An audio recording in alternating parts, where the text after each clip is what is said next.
Hey guys, it's Danny, and today I want to chat about weight loss without dieting, diet-free weight loss. And as many of you know, I struggled for many years with my weight and my body image. I would say it started when I was around 12 or 13 years old, and then it went on till I was about 30. So just to put that in perspective, I am 41 now, and these two pictures up on the screen, that before picture is when I was about 24, and then that second picture is from last year, so I was 40 years old.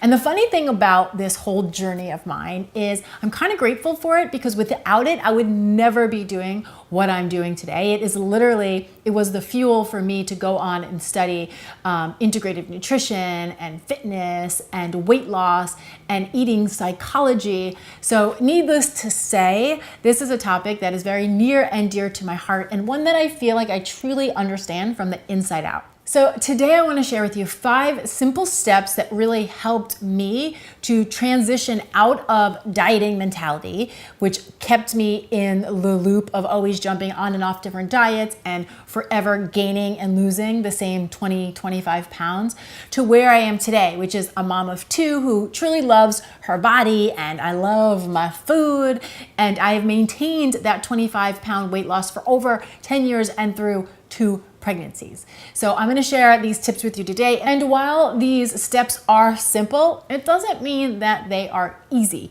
It did take me quite a bit of practice and some years to work these new perspectives and habits into my life. So let's just jump right in. So number 1, diets are guidelines, not rule books.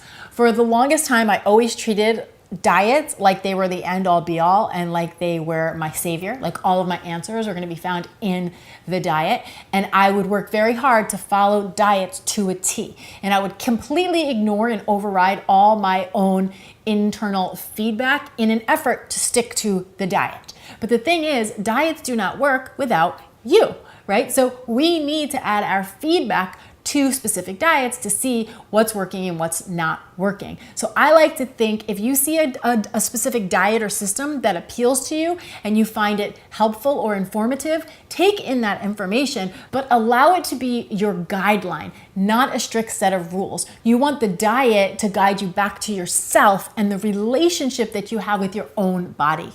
The second step was switching my focus from calories to quality. So when I was really stuck in that diet mentality, I was always thinking about how many calories were in my food and which foods I should and shouldn't be eating and which foods I needed to take out of my diet. It was very much about deprivation and restriction, which often left me feeling very deprived. And in retrospect, I can see it also led to a lot of binge eating. So what I learned to do was shift my focus from calories to quality. So rather than thinking about all the foods that I could not have in my diet, I started to focus on high quality foods, aka real food, real ingredients, and how I could work them into my diet. And when I started doing that, healthy eating started to feel really fun and exciting, because I was always thinking, ooh, what haven't I tried yet? Or what can I try that's new? And how can I work that into my diet and into my kitchen? So it kind of blew my mind wide open. It was a brand new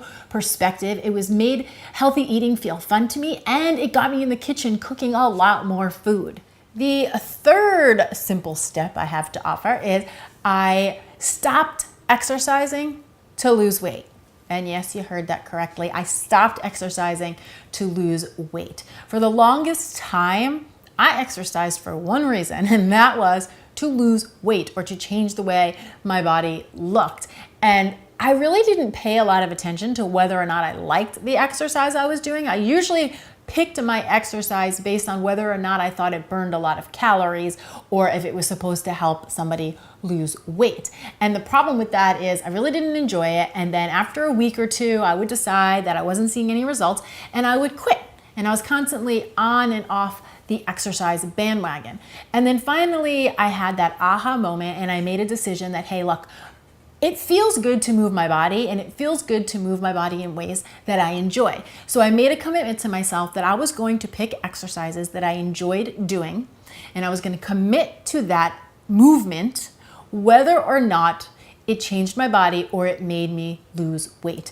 And the great result of that is that feeling good feels good. And I find when I'm moving my body in a way that feels good, I tend to eat better and make better decisions throughout the day because I think good breeds good, right? When you feel good, you do good. And when you feel good, you do things to take good care of yourself. What we have to remember is that the key to long-term anything is to enjoy it on some level, right? And if you don't enjoy something, it's going to be very hard to sustain.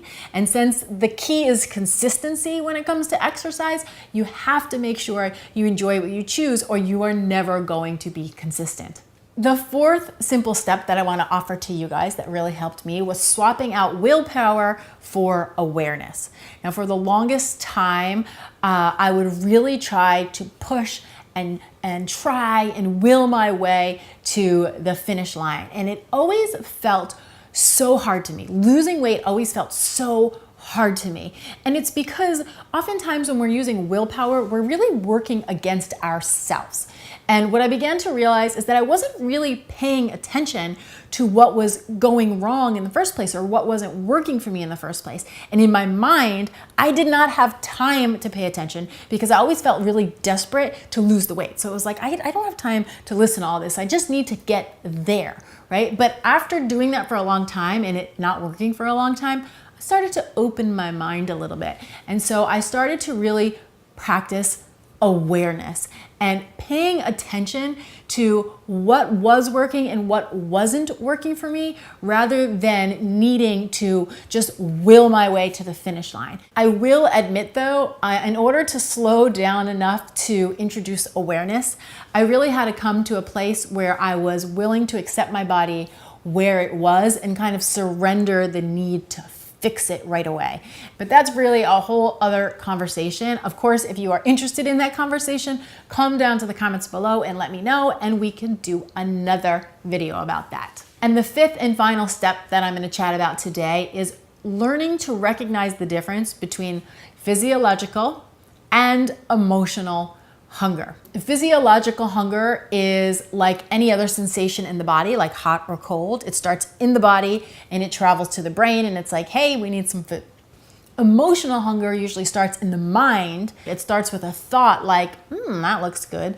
And then it sends signals down to the body that make you feel hungry. So learning to distinguish between the two of those was ginormous for me. And then learning how to meet my emotional needs without food. That was another big practice. That is a practice that I continue to use in my life every single day. I've come to learn, and I offer this to you as well, that any problem that is not hunger cannot be solved with food, right? So really learning to connect to the type of hunger you are having, and if it's an emotional hunger, understanding what you are hungry for, and then how to meet that need for yourself. So those are 5 simple steps that helped me to get out of diet mentality and lose and maintain a 25-pound weight loss over the last 10 years. And like I said before, while they are simple steps, they're not easy. And even just talking about them with you right now, I really realized that everything we've chatted about, it's kind of just like the tip of the iceberg. Thank you so much for watching. I'm Dani Spies, and I will see you back here next time with some more food for thought.